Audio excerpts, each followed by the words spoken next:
আরে ভাই কোয়েন না, এই বেড়া জায়গা জমি বিক্রি করে এই বেড়া বিদেশ না যায়, এই বেড়া পাঠাইছে এর বোরে। চিন্তা করেন ভাই, সৌদি আরব পাঠাইছে 5 বছর বেডি সৌদি আরব করার পরে এক সপ্তাহ আগে যখন আইছে বেডি বেড়া দেখে কি বেডি প্রেগনেন্ট, সৌদি আরব থেকে প্রেগনেন্ট হয়েছে 6 মাসের।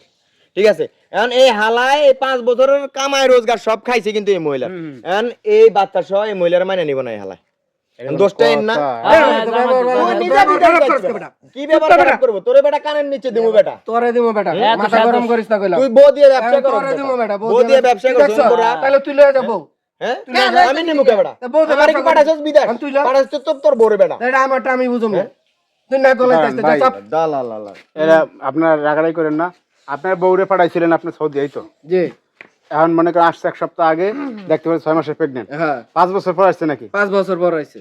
এখন আপনি বউ কি করবেন, রাখবেন না নাকি? আমি বউ রাম না।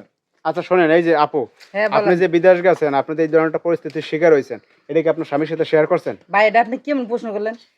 আমি যে সময় বিদেশ গেছি আমি তো কোনো সময় জানি, হ্যাঁ তো আমার প্রথমবার পাঠাইছে নাকি? আমি তো দেখিয়ে গেছি পয়সা নিষ্কর্মা দেখি ইনকাম করে না, দেশে থাকতোই। হ্যাঁ যে ইনকাম কত, তাহলে কি আমার বিদেশ পাঠাইলে হ্যাঁ জায়গা জমিন যা আছে যে নিয়ে আছে সব বেচে আমার বিদেশ পাঠাইছে। হ্যাঁ জানে যে ওই দেশের মধ্যে এগুলো হয়, ভাবতে পোলা যায়, পোলাতে ভাব।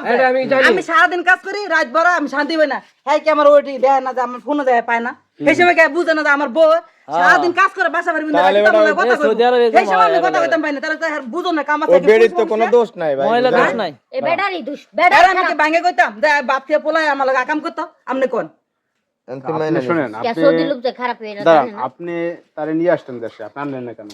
আরে ভাই হয়তো এরকম ভাবে আমার বলে না, এখন যেরকম ভাবে ডাইরেক্টলি কথা বলতেছে ওইভাবে আমারে কই নাই। ওই যদি তখন কইতো বাপে তুই ভূতে যায়, ভূতে তুই বাপরে যায়, আমার তোকে এই ঘটনা ঘটতো, তখন ওইভাবে আমারে খুললা কোনে। এখন যেরকম ডাইরেক্ট কইতাছো ক্যামেরার সামনে আয়া, ভাই আপনারা ক্যামেরা কুমেরা লই আনতে যান ভাই। ভাই শুনুন আমি একটা কথা, আমি যে সময় কইছি না, হ্যাঁ কয় কি কয় তুমি এই বছর না পরের বছর, কয় 5টা বছর যদি থাকো তাহলে আমি জাগাও কিনতাম, বাড়িও করতাম, সবই করতাম। আর কি করবো, জামাই কইছে, কারণ আমার যত কষ্ট এটা তো আমার সহ্য করে থাকতে হইব নাকি? এখন সেও তো পরিস্থিতির শিকার। আপনি শুনেন আমি বলি, সে তো ইচ্ছা করে একটা মানুষ খারাপ হতে যায় না, এটা পরিস্থিতির শিকার ভাই। ওই দেশে যারা গেছে তারাই ভুক্তভোগী বলছে। আপনি বাদামি আর ঘরে বাদামি, আপনি নিজে না দিয়ে বউ পড়াইছেন কেন? এই তো ভুল করছেন কি? ওর কোনো সমস্যা নেই, না ভাই আমি বউ নিব না। কে মাইনা নিবেন না? না আমি বউ মানব না। তুমি জোর করে ঘরে যাও ওঠো। আমি হুনালে ওর রুজি খাইতে পারছে না, না নিবেন না। আমি তোমার ঘরে তুমি জায়গা আমার ঘর নিতে না, না ঘরে নিব না। সরো এটা ঠিক আছে, এটা ঠিক আছে। ঠিকই আছে, ঠিকই আছে। দেন কাম হইব না, মহিলার বাড়ি করবি সব। মহিলা টাকা পয়সা সব মহিলা।